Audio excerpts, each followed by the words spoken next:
हमारे अतिथि है श्री एस जयशंकर सर, जो हमारे सामने संयुक्त राष्ट्र सुरक्षा परिषद की स्थायी सदस्यता और वीटो पावर के बारे में सारे दबे राज उजागर करेंगे। सर, आपका बेहद स्वागत है FBI पॉडकास्ट के इस एपिसोड में। FBI पॉडकास्ट के सभी दर्शकों को मेरा हार्दिक प्रणाम। सर, हम सभी जानना चाहते हैं कि आखिर ये UNSC की परमानेंट सदस्यता और वीटो पावर आखिर होती क्या है। कृपया आप इसे स्पष्ट कर दीजिए। मैं इसे बहुत आसान तरीके से समझाता हूँ। वीटो ये एक लैटिन शब्द है जिसका अर्थ होता है निषेध करना यानी अमान्य करना। जिस देश के पास वीटो पावर है तो वह किसी विश्वस्तरीय प्रस्ताव के विरोध में अपनी असहमति प्रस्तुत करके उसे अमान्य कर सकता है। वीटो वो ताकत होती है जिसका इस्तेमाल करके वो देश किसी भी प्रस्ताव के विरोध में अपना वोट डाल सकता है।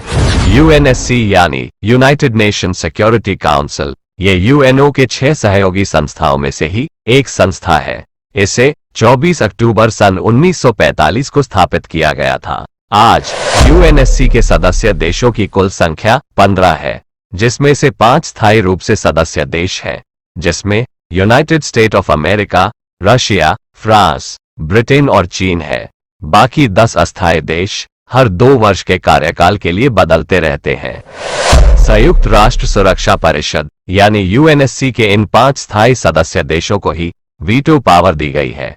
ये सभी वे देश हैं जो दूसरे विश्व युद्ध में मित्र राष्ट्रों के तरफ से उस वॉर में शामिल हुए थे। ये 5 देश अपनी इस वीटो पावर का इस्तेमाल सुरक्षा परिषद में किसी भी प्रस्ताव को पारित किए जाने या न किए जाने के लिए उपयोग में ला सकते हैं। यदि कोई प्रस्ताव आता है तो वह इन 5 स्थायी सदस्य देशों की अनुमति पर ही पास होगा। वीटो पावर प्राप्त इन 5 देशों में से यदि किसी भी एक देश ने अपने वीटो पावर का इस्तेमाल कर दिया तो वह प्रस्ताव वहीं पर निरस्त हो जाएगा। सुरक्षा परिषद में कोई भी प्रस्ताव केवल 3 बार पेश किया जा सकता है, और यदि किसी प्रस्ताव के प्रति तीनों ही बार वीटो का उपयोग किया जाता है तो वह प्रस्ताव फिर कभी भी सुरक्षा परिषद में पेश नहीं किया जा सकेगा। मतलब ये कि ये 5 देश पूरे विश्व की नीति निर्धारित कर सकते हैं, जो कि बहुत ही बड़ी बात है, और यह बात हमारे देश के हितों को प्रभावित करती है। सर, क्या भारत को इससे कभी कोई फायदा हुआ है? क्योंकि आपने जो बात बताई है ये भारत जैसे बड़े लोकतंत्र के लिए बहुत संवेदनशील है।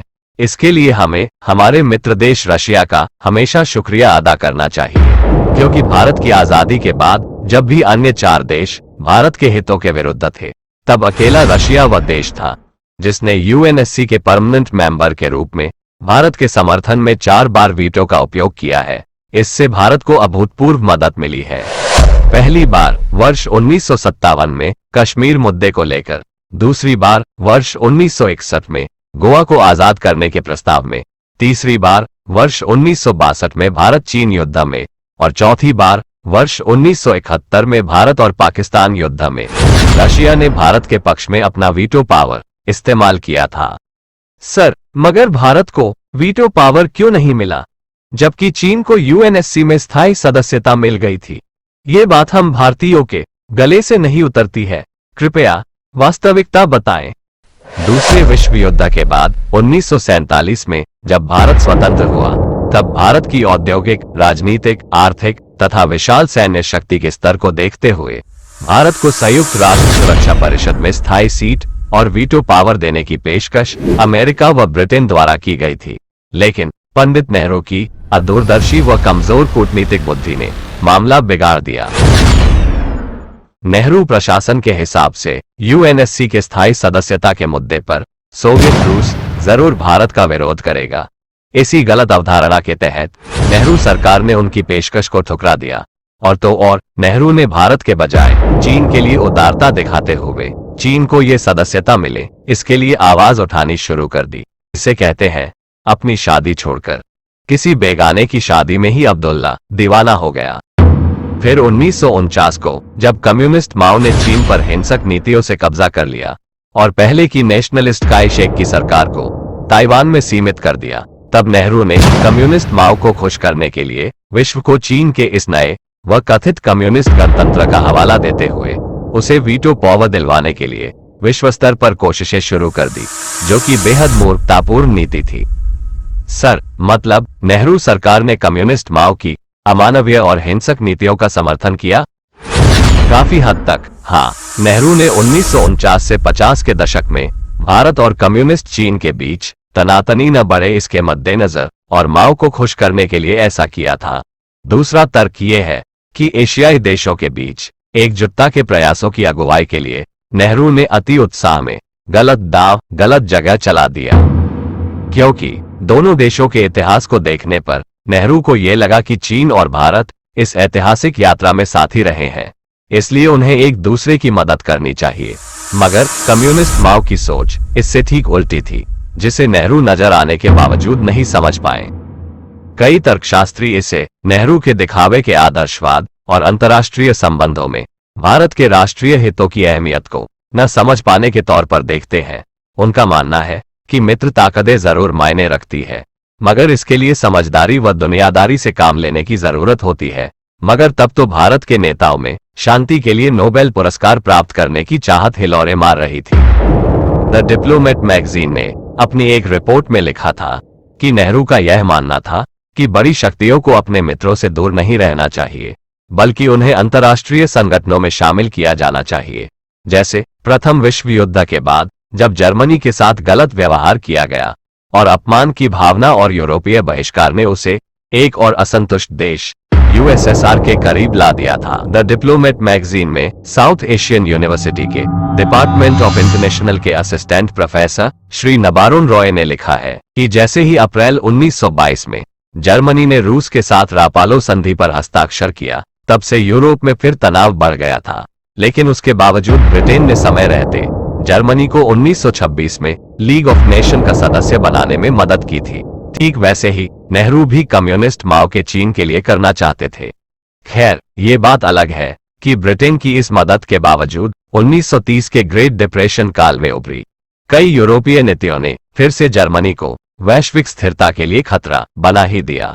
इसी मद्देनजर नेहरू का यह स्पष्ट विचार था कि माओ की कम्युनिस्ट पार्टी वाला चीन कोई साधारण शक्ति नहीं है, लिहाजा उसे वैश्विक राजनीति में तुरंत समायोजित किया जाना चाहिए, क्योंकि अगर ऐसा नहीं किया गया तो वो बाद में अप्रत्याशित तरीके से सबके लिए खतरा बन सकता है। ये नेहरू द्वारा कम्युनिस्ट चीन की पैरवी का वो सबसे बड़ा तर्क था जिसने सुरक्षा परिषद में चीन की स्थायी सदस्यता पर नेहरू के रुख की अगुवाई की और अन्य देश भी इसके प्रभाव में सोचने लगे। रॉय ने लिखा है, नेहरू का मानना था कि कम्युनिस्ट चीन की वजह से न केवल पूरब में बल्कि पूरी दुनिया में शक्ति संतुलन बदल गया है, इसलिए विश्व राजनीति में कम्युनिस्ट चीन को समायोजित नहीं करना न केवल मूर्खता होगी बल्कि खतरनाक भी है। नेहरू का मानना था कि यदि संयुक्त राष्ट्र सुरक्षा परिषद से पीपल्स रिपब्लिक ऑफ चाइना को बाहर रखा गया तो यूएन के फैसलों का भविष्य में कम्युनिस्ट चीन पर कोई असर नहीं पड़ेगा। यानी हम बोल सकते हैं कि नेहरू के रूप में माओ के कम्युनिस्ट पार्टी को वैश्विक स्तर पर एक कट्टर समर्थक वकील मिल गया था, जिसने चीन के समर्थन में कई देशों को ला दिया। खैर, भला होता अगर नेहरू ये गर्मजोशी व कूटनीति भारत के हितों के लिए प्रस्तुत करते। यह वह उदाहरण है जिसका नेहरू की नीतियों में भारत के प्रति राष्ट्रवाद व राष्ट्रहित के कमी के रूप में ही मूल्यांकन होगा। नेहरू ने अगर ऐसी नीतियां नहीं अपनाई होती तो बेशक आज भारत के पास वीटो पावर की शक्ति होती।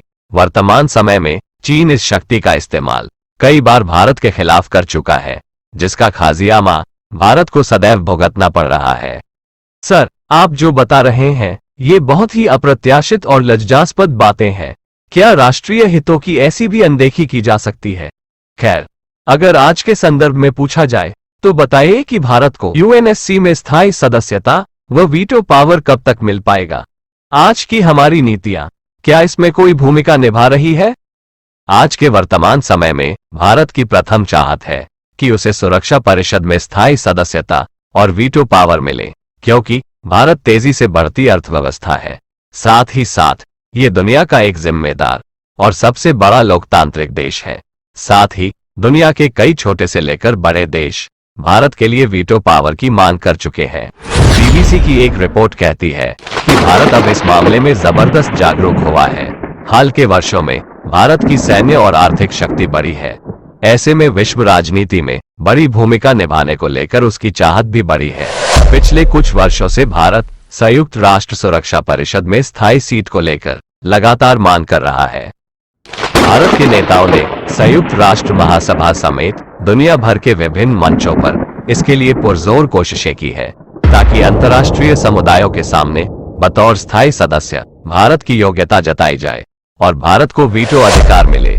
इसको लेकर अमेरिका, ब्रिटेन, फ्रांस और रूस जैसे प्रमुख शक्तिशाली देशों ने भी कई मौकों पर अपना समर्थन जताया है। साथ में कोरोना महामारी के इस दौर में वैश्विक स्तर पर भारत ने अपनी जबरदस्त भूमिका निभाई है। मानवीय आधार पर अंतर्राष्ट्रीय मदद करना, जिसमें वैक्सीन, अनाज व अन्य दवाइयों की आपूर्ति भेजना शामिल है। इससे भारत की दावेदारी और मजबूत हुई है। प्रफुल्ल, हमें विश्वास है कि भारत जल्द से जल्द अपनी नीतियों व कूटनीतिक चातुर्य से यूएनएससी की सदस्यता व वीटो पावर को प्राप्त कर ही लेगा। Check the mic and make sure it sound right, boys.